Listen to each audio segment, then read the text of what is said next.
कहानी की शुरुआत में हमें मेक्सिको की एक टूटी फूटी चर्च को दिखाया जाता है जहाँ पे खुदाई की काम चल रहा था। वहाँ पे एक आदमी को दिखाया जाता है जो खुदाई की काम कर रहा था। तभी उसे कपड़े में लिपटा हुआ एक भाला मिलता है जिसे तकदीर का भाला कहा जाता था। वो वर्ल्ड वॉर 2 की बाद गुम हो गया था। जब वो उसे अपने हाथ में पकड़ता है तब उसका हाथ में एक अजीब सा निशान हो जाता है। उसे हर तरफ से अजीब सी आवाज़ आने लगता है। वो अपने होश में नहीं रहता। वो कुछ दूर जाने के बाद उसे कार ने टक्कर मारता है। कार का तो कचुम्बर बन जाता है मगर उसे कुछ भी नहीं होता।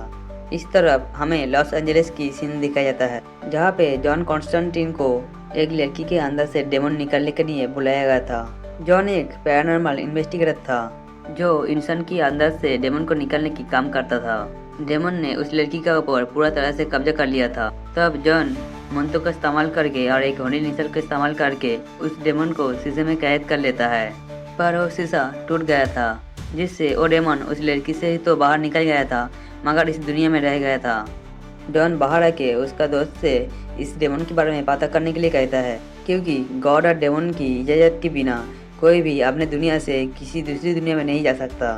मगर ये डेमन कैसे आ गया, इसलिए वो उसे एक लॉकेट देता है और उसे ज़रूरत पड़ने पे बुलाने के लिए कहता है और सारे बातों को गहराई से जानने के लिए कहता है और डेमन के ऊपर नज़र रखने के लिए कहता है क्योंकि उसका दोस्त किसी भी चीज़ को छूकर उसके अंदर की शक्ति को जान सकता था। उसके बाद वो अपने ड्राइवर के साथ डॉक्टर के पास जाता है जहाँ पे डॉक्टर उसे कहता है कि उसे लास्ट स्टेज का कैंसर है और ये सब कुछ उसे सिगरेट पीने की वजह से हुआ है। तब जॉन कहता है कि वो किसी भी वजह से मरे मगर उसे तो जहन्नम में ही जाना है। यहाँ पे हमें पता चलता है कि जॉन को बचपन से ही डेमन को देख पाता था मगर उसका माँ बाप उसके ऊपर यकीन ना करके उसे मेंटल हॉस्पिटल में भेज देता है जहाँ पे उसके ऊपर बहुत ही टॉर्चर किया जाता है जिससे तंग आकर वो एक दिन खुद को मारने का फैसला करता है जो चर्च के नियमों का खिलाफ था। चर्च के नियम के अनुसार वो बहुत बड़ा गुनाह था क्योंकि सिर्फ गॉड के पास ही ये हक है कि कौन जिएगा और कौन मरेगा और खुदकुशी करने वाला इंसान सीधा नरक में जाएगा, मतलब कि जहन्नुम में जाएगा। जॉन की आत्मा भी नरक में चला गया था मगर बिजली का झटके से वो फिर से अपने शरीर में आ गया।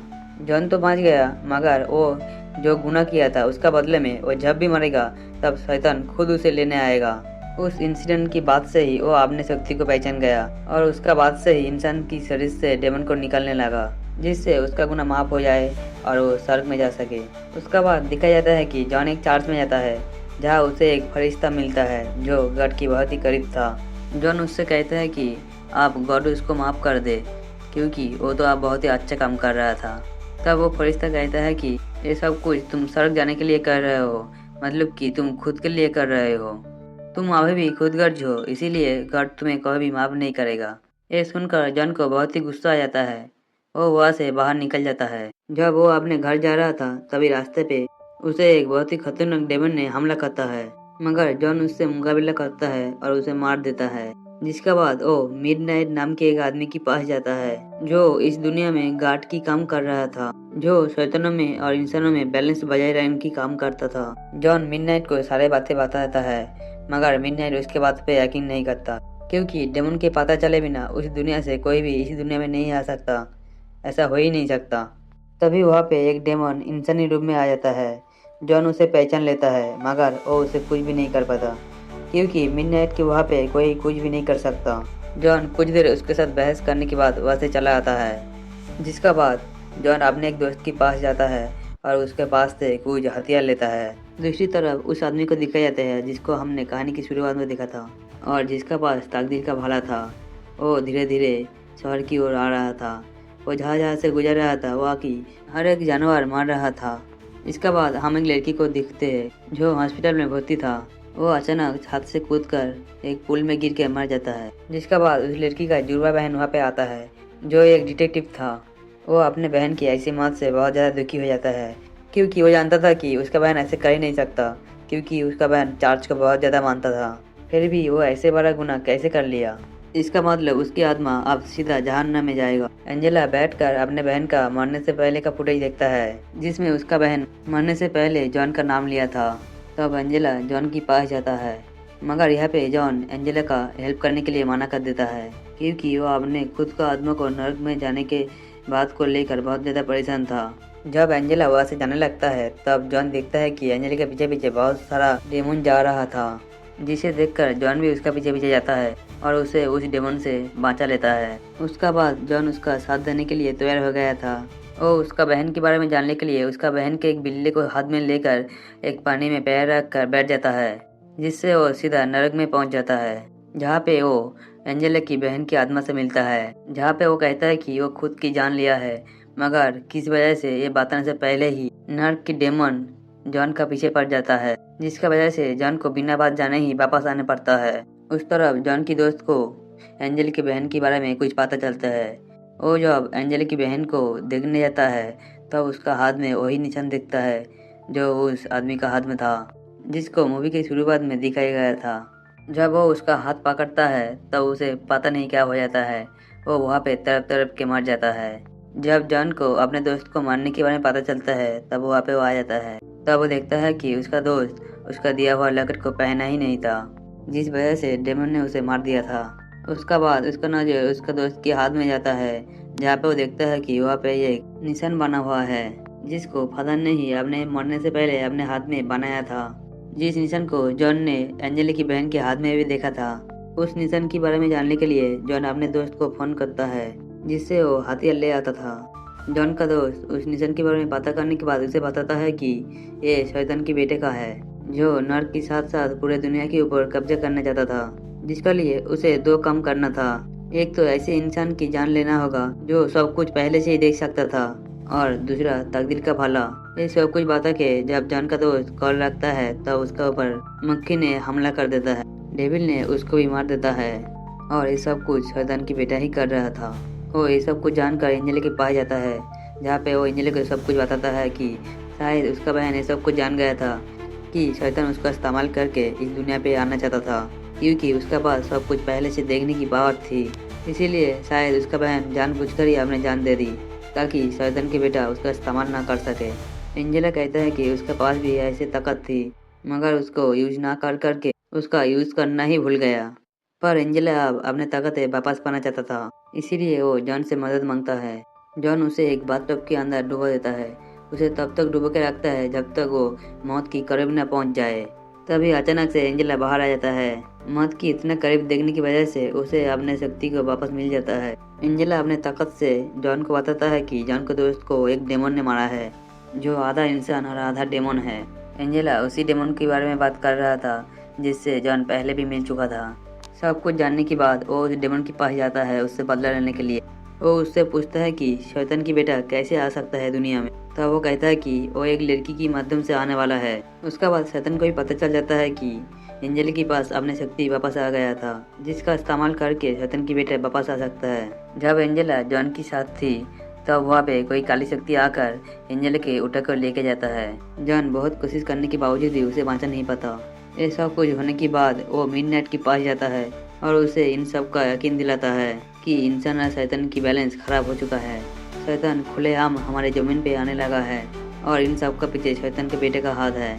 सब जानने के बाद मिडनाइट जॉन को एक कुर्सी पे बैठाता है, जहाँ पे बैठ के जॉन को इस भाले के बारे में सारे सच्चाई पता चलता है, और वो ये भी पता कर लेता है कि अभी एंजेला कहाँ पे है। वो अपने असिस्टेंट को भी अपने साथ में लेके जाता है। दूसरी ओर एंजेला अभी उस पुल में थी जहाँ पे उसका बहन छलांग लगा के अपनी जान दी थी। तभी वहाँ पे एक आदमी आता है जिसके ऊपर एंजेला बहुत सारे गोलियां चलाता है, मगर उसको कोई फर्क नहीं पड़ता। वो एंजेला को पकड़ लेता है। जहाँ पे एंजेला थी वहाँ पे बहुत सारे डेमन था जो उस शैतान को बेटे का पहरा दे रहा था। वहाँ पे जॉन का असिस्टेंट होली क्रूज को पानी का टैंक से मिला देता है, जिसका बाद वो लोग डेमन के ऊपर उसी पानी से बारिश करवाता है, जिससे वो लोग होली वाटर की वजह से जलने लगे थे, जिसका फायदा उठाकर जॉन सबको मारने लगता है। जब वहाँ पे एक डेमन जॉन को मारने की कोशिश करता है तब वहाँ पे जॉन के असिस्टेंट आके उसको मार देता है। दूसरी तरफ शैतान के बेटे भी अपने इरादों पे कामयाब हो गया था। उसका नाम पोजिस था। वो एंजेला के जिस्म के अंदर आ गया था। जब जॉन पूल के अंदर जाता है तब वहाँ पे एंजेला जो पोजिस बन गया था वो उसके ऊपर हमला करता है, जहाँ पे जॉन और उसका असिस्टेंट मिलकर उसे शांत करने की कोशिश करता है। जॉन बहुत जोर जोर से मंत्र पढ़ रहा था, मगर उसका तबीयत खराब होने की वजह से वो कंटिन्यू नहीं कर पा रहा था। तब उसका असिस्टेंट भी उसके साथ मंत्र पढ़ता है और उसे शांत कर देता है। तभी फिर से कोई काली शक्ति आकर उसका असिस्टेंट को मार देता है। इस वजह से जॉन बहुत ही गुस्सा हो जाता है। वो बहुत ज़ोर ज़ोर से मंत्र पढ़ने लगता है। तभी वहाँ पे वो फरिश्ता आ जाता है। उस एंजल को ये लगता था कि इंसान हर बार गलती करके माफ़ी मांग लेता था और उसे गॉड माफ़ भी कर लेता था, मगर उन लोगों को गॉड कभी माफ़ नहीं करता था। इसीलिए वो एंजल शैतान के बेटे को साथ दे रहा था। वो दुनिया में ही इंसान को सजा देना चाहता था। जिसके बाद वो जॉन को एक कमरे में बंद कर देता है। जिसके बाद वो उस भाले को लेकर एंजल के पेट से उस शैतान को बेटे को बाहर निकालने लगता है। उस तरफ जॉन को कुछ समझ में नहीं आ रहा था, इसीलिए वो अपने दोनों हाथ की नसें को काट लेता है, क्योंकि वो जानता था कि अगर वो मर गया तो शैतान खुद आएगा उसे लेने के लिए। ऐसा होता भी है। शैतान, जिसका नाम लूसीफर था, वो खुद आता है उसे लेने के लिए। तब जॉन उसे उसका बेटे का और फरिश्ते की साजिश के बारे में बताता है। वो कहता है कि उसका बेटे दुनिया पे आकर सब कुछ तबाह करना चाहता है। ये सब कुछ जानने के बाद वो शैतान को बहुत ही गुस्सा आ जाता है। वो वहाँ पे जाकर एंजल के अंदर से अपने बेटे को फिर से बाहर निकल लेता है और उसे जहन्नम में भेज देता है और उस फरिश्ते को सजा की दर पर दोनों पंख को जला देता है। सब कुछ ठीक करने के बाद शैतान बहुत खुश था। वो जॉन से आखिरी विश पूछता है, जिसे वो जॉन कहता है कि एंजेला का बहन का कोई भी कसूर नहीं था, इसीलिए उसे स्वर्ग पे जाने देने के लिए कहता है, क्योंकि उसका कोई भी कसूर नहीं था। वो सब कुछ उसका बेटे के लिए कर रहा था। सब कुछ जानने के बाद शैतान एंजेला का बहन को नरक से निकलकर स्वर्ग में भेज देता है। जिसके बाद वो जॉन को खींचकर नर्क में ले जाने लगता है। तभी जॉन की शरीर वहाँ पे अटक जाती है, क्योंकि उसके लिए स्वर्ग की दरवाजा खुल गया था। क्योंकि जॉन ने बिना किसी गर्ज की एंजल की बहन की आत्मा को जन्नत में भिजवाया था। इसी अच्छी नीयत की वजह से उसके लिए भी स्वर्ग की दरवाजा खुल गया था। इस वजह से शैतान के बहुत ही गुस्सा आ जाता है और वो जॉन के अंदर से कैंसर की सेल को बाहर निकल देता है और उसे लंबा उम्र होने की श्राप देता है, जिसमें वो कोई ना कोई तो गुनाह करेगा। उसके बाद वो खुद उसे लेने आएगा, उसे नरक में ले जाने के लिए। उसके बाद वो शैतान वापस चला जाता है।